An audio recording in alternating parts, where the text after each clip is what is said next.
Hi there and welcome back to my channel. Today I have a Disney planning video for you, and this will be the first in a series of Disney planning videos. When I posted my Disney vlog, the first one, gosh, probably about 3 or 4 weeks ago, I got a lot of questions on YouTube, on Instagram, and in my real day-to-day life about Disney planning. And I think that Disney planning can be super overwhelming, and I think there's a lot of moving parts. I'm going to kind of break it down into different pieces. And so the first question that I've been getting a lot is, when should I go and how many days should I go? That is kind of a loaded question because it's going to really depend on you. I think that there is no right answer for that. You should go when it's right for you.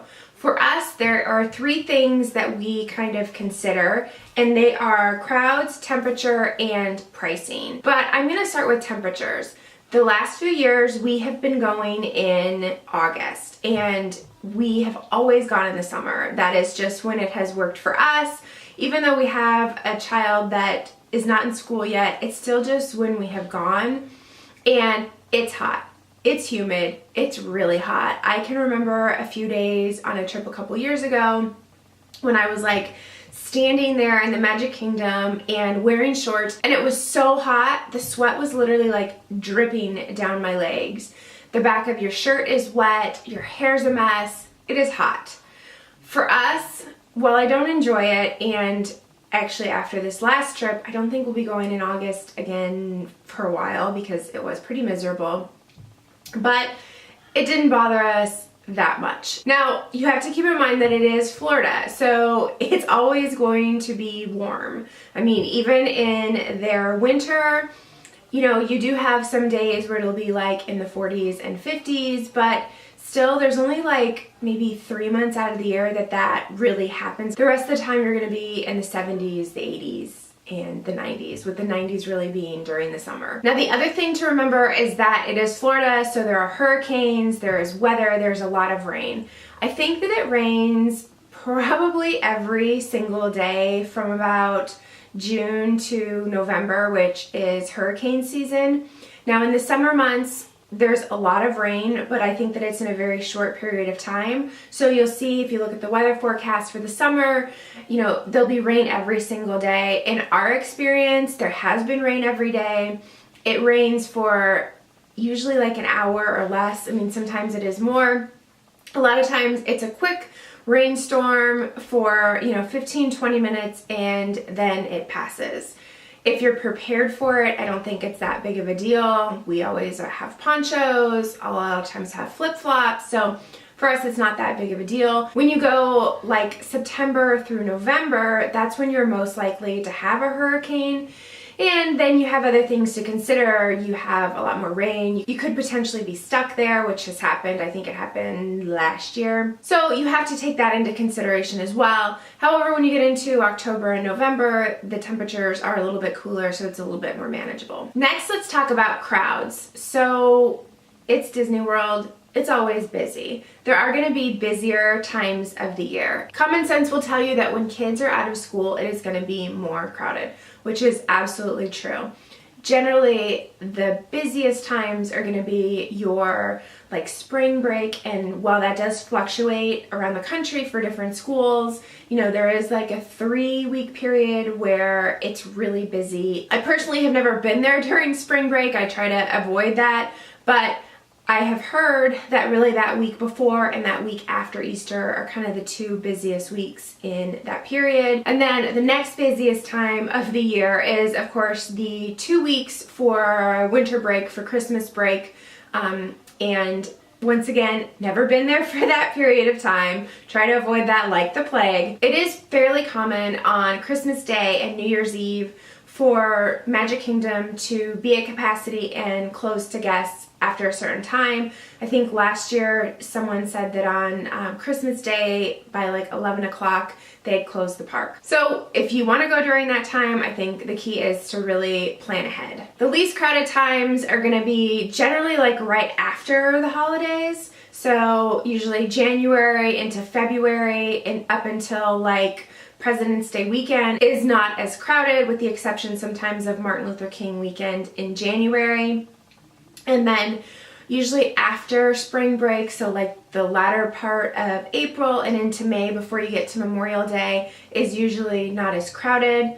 Also in September, once kids go back to school, it's usually not as crowded. It is probably a little bit more crowded because it's usually the start of the Food and Wine Festival. So that's usually a time that we go, but we just try to avoid Epcot on the weekends, which has been a good strategy for us. A lot of schools now have like a fall break somewhere in October or November, so those weeks are usually a little bit busier. Of course, Thanksgiving is usually busy that week of Thanksgiving, but usually right after Thanksgiving, that week after Thanksgiving, really up until about the second week of December is usually not as crowded. So what I always do is I always look at the crowd calendars when we're planning a trip. Every crowd calendar that you look at is going to be a little bit different, so take them with a grain of salt. The three that I always look at are Walt Disney World Prep School, WDW Prep School has a great crowd calendar.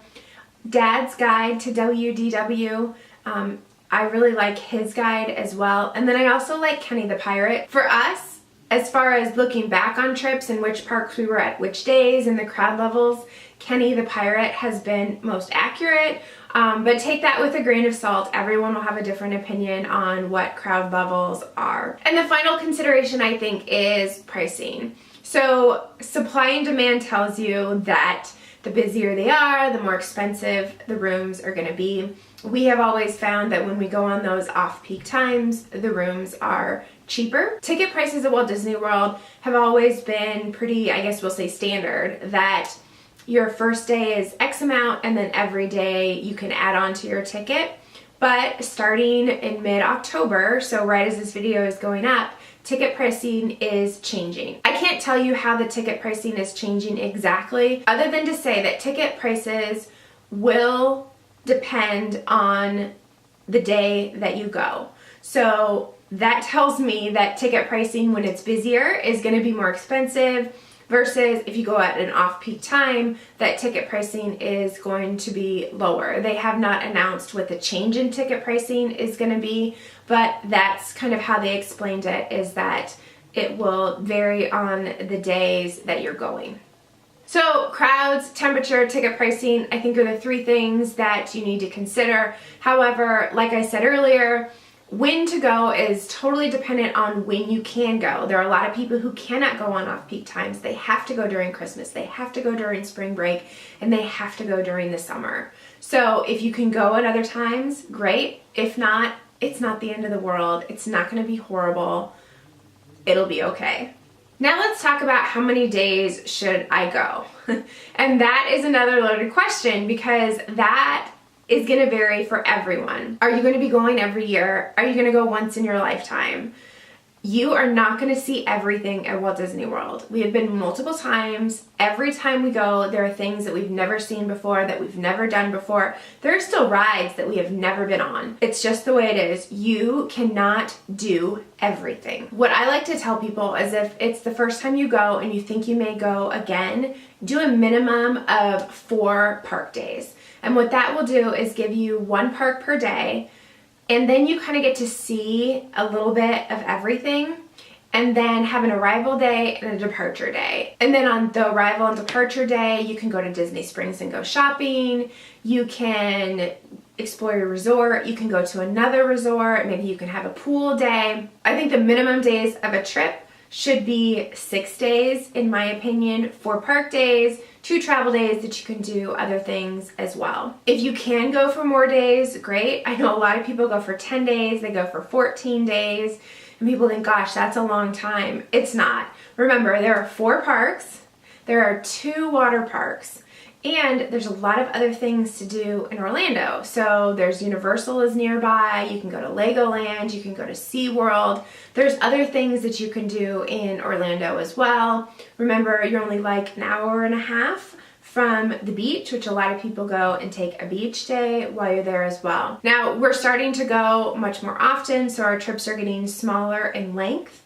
For us, with a toddler, anything more than 7 days is just too much. Once we hit that 5th park day, we are tired. Our son is tired, we are tired. And also remember, how many days you go is also going to be dependent on your budget. Of course, the more days you go, the more expensive it's going to be. Hopefully this video helped you think about when you should go and how many days you should go, but the answer to that question will vary for everyone. What's right for me isn't going to be necessarily right for you. What's right for you isn't going to be right for the next person. I hope you enjoyed this video. If you did, please give it a thumbs up. I would love for you to subscribe if you have not already. I post videos every Tuesday and Friday. Thank you so much for watching, and we'll see you next time. Bye!